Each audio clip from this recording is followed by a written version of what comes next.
आज का हमारा टॉपिक है क्वाड्रेटिक इक्वेशंस और हमारा क्वेश्चन है the sum of the squares of two numbers is equal to 5 times their sum. Also, the sum of reciprocals of the square of these two numbers is equal to 5 upon 18 times the sum of the reciprocal of the numbers.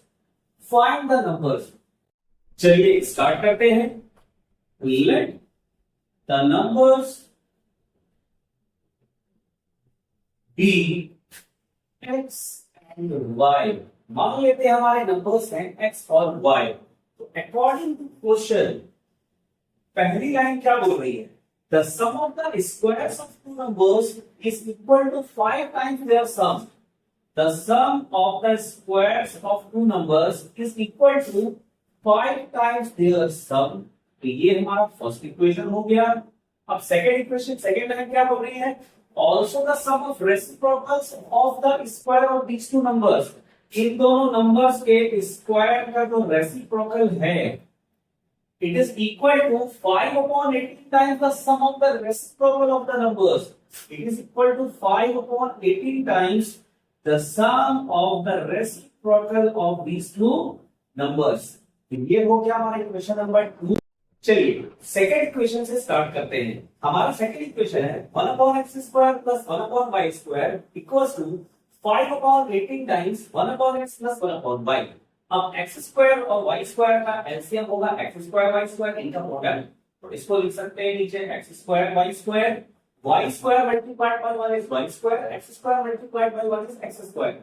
तो y square plus x square आएगा ऊपर, उसको हम लिख सकते हैं x square plus y square using commutative property. यहाँ पे 5 upon 18 राइट हैंड साइड में x और y का एलसीएम हो जाएगा xy, again y multiplied by 1 is y, x multiplied by 1 is x. तो x plus y, y plus x को हम x plus y लिख सकते हैं. यहाँ पे हम कम्यूटेटिव प्रॉपर्टी का यूज करके इसको लिख देते हैं x plus y. अब हम क्या करेंगे? x स्क्वायर y स्क्वायर को और 18 को ट्रांसपोज कर देंगे. चलिए ट्रांसपोज करते हैं. x square plus y square equal to हो जाएगा, यहाँ पे 18 ट्रांसपोज करते पे आ जाएगा 18 times x square plus y square equal to ये x square y square right hand side में ट्रांसपोज हो जाएगा 5 multiplied by x square y square x plus y upon xy. अब यहाँ पे xy कैंसिल हो जाएगा राइट हैंड साइड में, तो हमें मिलेगा 18 times x square plus y square equals to 5 times xy x plus y. अब राइट हैंड साइड में हम इसे रीअरेंज करके लिख सकते हैं. Left hand side as it is रहेगा, राइट हैंड साइड में हम लिख सकते हैं 5 times x plus y multiplied by xy. अब पहले इक्वेशन से 5 टाइम्स x प्लस y क्या है? 5 times x plus y that is equal to x square plus y square. Right hand side में 5 टाइम्स x प्लस y को हम replace कर देंगे x square plus y square से from equation number 1. क्योंकि पहले इक्वेशन में हमें मालूम है x square plus y square equals to 5 times x plus y था, इसलिए हमने 5 टाइम्स x प्लस y को x square plus y square से रिप्लेस कर दिया. चलिए आगे सॉल्व करते हैं. x square plus y square, x square plus y square cancel हो गया, तो हमें मिलेगा xy इक्वल्स टू 18.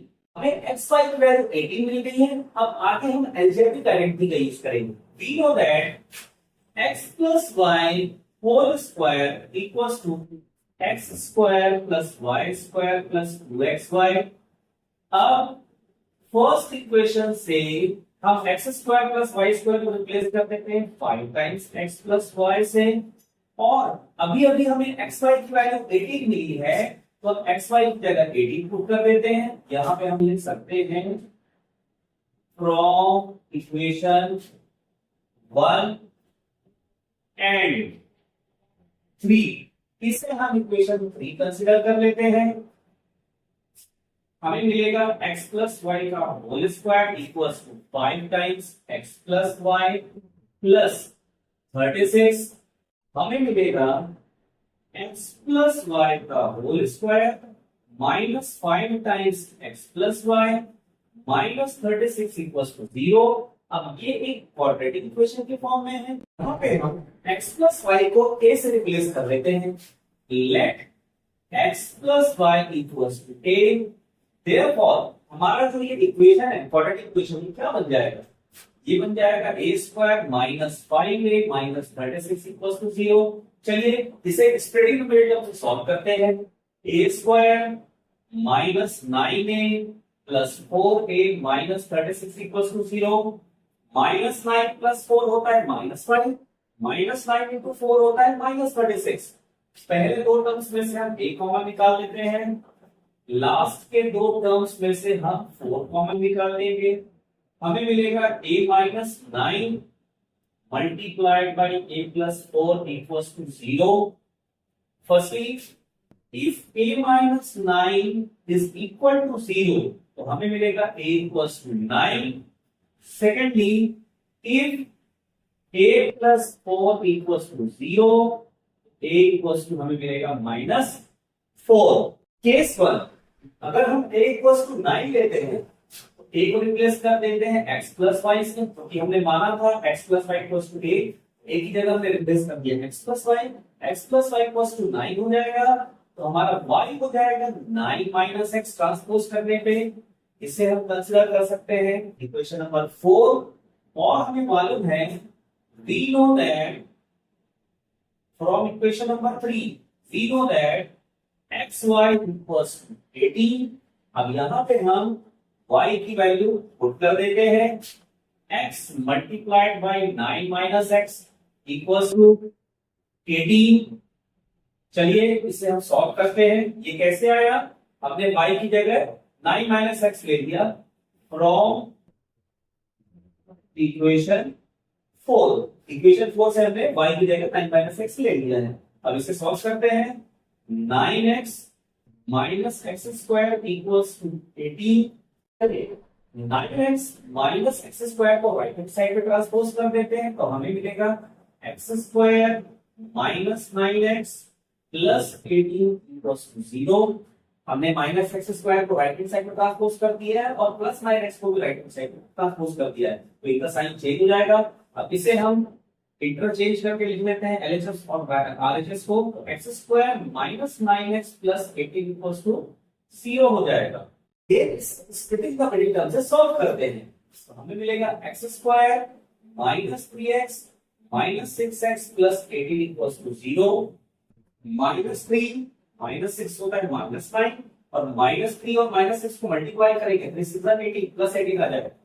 पहले दो टर्म्स में से x कॉमन निकाल देते हैं, लास्ट के दो टर्म्स में से हम 6 कॉमन निकाल लेते हैं, माइनस 6 कॉमन निकाल लेते हैं।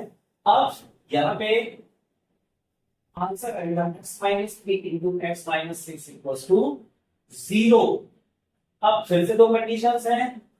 If x minus 3 equals to 0, तो x बराबर 3 आएगा।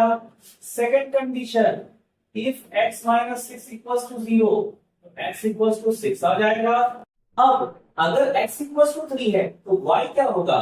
y equals to 9 minus x था, तो y इक्वल्स टू हो जाएगा 9 माइनस 3, तो y इक्वल्स टू आ जाएगा 6। दूसरा, अगर x इक्वल्स टू 6 ले रहे हैं तो y इक्वल्स टू क्या था? 9 माइनस x था, y इक्वल्स टू हो जाएगा 9 माइनस 6, तो y इक्वल्स टू आ जाएगा 3। तो यहाँ पे दो वैल्यू आ रही है, therefore x equals to 3, y equals to 6 और x equals to 6, y equals to 3। इसका मतलब हमारे दो नंबर्स हैं x equals to 3, y equals to 6, या फिर x equals to 6, y equals to 3। Case 2, a equals to minus 4, यहाँ पे a को हम रिप्लेस कर देते हैं x प्लस वाई से, therefore x plus y equals to minus 4, क्योंकि हमने x plus y equals to a लिया था। अब x plus y equals to minus 4 है, इसका मतलब y इक्वल्स टू हो जाएगा माइनस 4 माइनस x, और हमें मालूम है सिंस xy इक्वल्स टू 18 है। अब यहाँ पे हम क्या करेंगे, ये जो वैल्यू है, मान लेते हैं ये इक्वेशन नंबर 5 है, इसे हम रिप्लेस कर देते हैं y की जगह, तो हमें मिलेगा x multiplied by minus 4 minus x equals to 18। चलिए इसे सिंप्लीफाई करते हैं। Minus 4x minus x square equals to 18, x multiplied by minus 4 is minus 4x, x multiplied by minus x is minus x square. अब अगर इन दोनों को हम राइट हैंड साइड में ट्रांसपोज कर देंगे तो ये दोनों भी पॉजिटिव हो जाएंगे, तो हमें इक्वेशन क्या मिलेगा finally, x square plus 4x plus 18 equals to 0। अब इस क्वाड्रेटिक इक्वेशन का हम डिस्क्रिमिनेंट निकाल के देखते हैं। d इक्वल्स टू होता है, हमें मालूम है d equals to b square minus 4ac होता है। चलिए a b और उसकी वैल्यू पुट करते हैं। b है x का coefficient that is 4, 4 square minus 4 into a क्या है, a है x स्क्वायर का कोफिशिएंट दैट इज 1, c है कांस्टेंट दैट इज 80। तो हमारा d कितना आ रहा है, d की वैल्यू आ रही है 16 माइनस 18 4 72, तो हमारे d की वैल्यू आ रही है माइनस 56। अब d जो है हमारा नेगेटिव है, d is less than 0, d less than 0 है तो d नेगेटिव है, इसलिए यहाँ पे कोई रियल रूट नहीं होगा। Therefore no real roots exist, क्योंकि हमें मालूम है जब भी डिस्क्रिमिनेंट 0 से कम होता है, लेस देन 0 होता है, तो वहां पे कोई भी रियल रूट्स नहीं होते हैं। इसीलिए जो हमारे फर्स्ट केस में हमें आंसर मिला था वही हमारा फाइनल आंसर है।